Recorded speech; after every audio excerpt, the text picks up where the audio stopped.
আজকের এই মোটিভেশন ভিডিওর মধ্যে ছোট্ট একটি কাহিনী রয়েছে এবং এই ভিডিওর মধ্যে বলা প্রত্যেকটা কথা যদি তুমি না শোনো তাহলে তুমি মোটিভেট হওয়ার জায়গায় ডিমোটিভেট হয়ে যেতে পারো। সে কারণে আমি তোমাকে অনুরোধ করছি আজকের এই ভিডিওটা পুরোটাই শোনার জন্য। চলো তাহলে আজকের ভিডিওটা শুরু করি।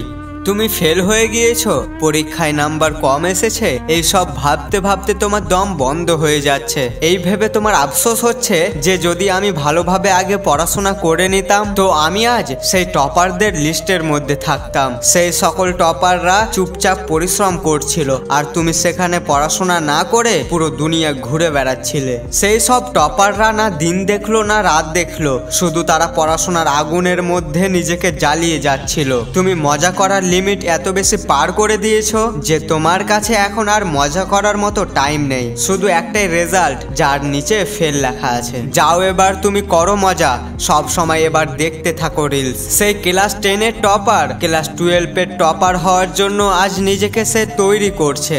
যদি তোমার স্বপ্নগুলোর মধ্যে একটুকু যদি জান বেঁচে থাকে তো একটি যোদ্ধার মতো দাঁড়িয়ে যাও। সেই স্বপ্ন, যে স্বপ্নগুলোকে তুমি ছোটবেলা থেকে সাজিয়েছো, সেই স্বপ্নগুলোকে পূরণ করার জন্য এইবার তুমি তৈরি হয়ে যাও। তুমি মনে রেখো আসল যোদ্ধা সেই হয় যে একবার হারার পর সেই শক্তির সাথে ময়দানে সে জিতার জন্য বারবার হারার পরেও দাঁড়িয়ে যায়। একটি ছেলে যার নাম স্যাম ছিল, সে ক্লাস 10 এ 2 বার ফেল করেছিল এবং তার যতগুলো বন্ধু ছিল তারা সবাই পাস হয়ে গিয়েছিল।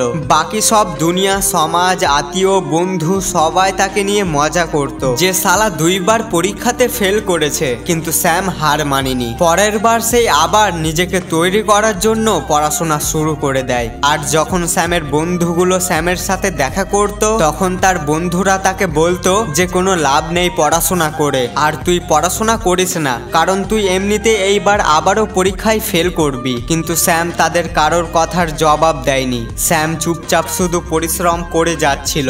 এমনকি স্যাম দিনরাত পরিশ্রম করছিল। তারপর সে যখন 3 বারের বেলায় পরীক্ষা দিতে যায় তো সেই স্টুডেন্ট যে প্রথমে জুনিয়র ছিল সে স্যামকে দেখার পর হাসাহাসি করছিল এবং বলছিল যে শালা 2 বার ফেল হয়ে গিয়েছে আর এখন আসলো আমাদের সাথে কম্পিটিশন করতে। স্যাম কারোর কথার কোনো জবাব দিত না। পরীক্ষা দেওয়ার পর যখন স্যামের রেজাল্ট আসলো স্যাম তখন সেই জেলার টপার হয়ে যায়। সেই স্টুডেন্ট যে 2 বার ফেল হয়ে যাওয়ার পরেও 3 বারের বেলায় সে যদি পুরো জেলার টপার হতে পারে তাহলে তুমি কেন টপার হতে পারবে না?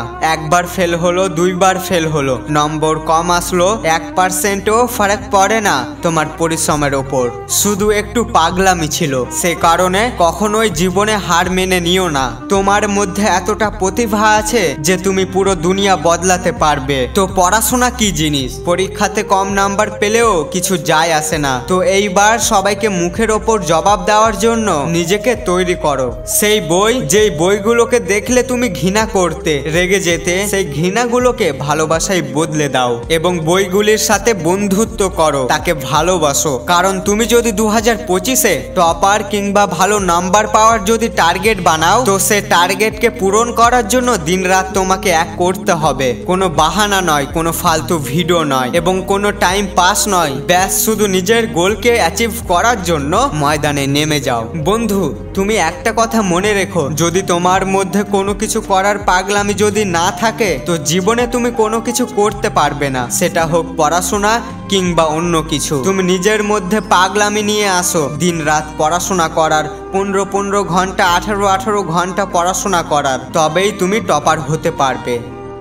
এখনও যদি তুমি তোমার ভাইয়ের চ্যানেলটিকে সাবস্ক্রাইব না করে থাকো তাহলে ভালোবেসে তুমি তোমার ভাইয়ের চ্যানেলটিকে সাবস্ক্রাইব করে নাও।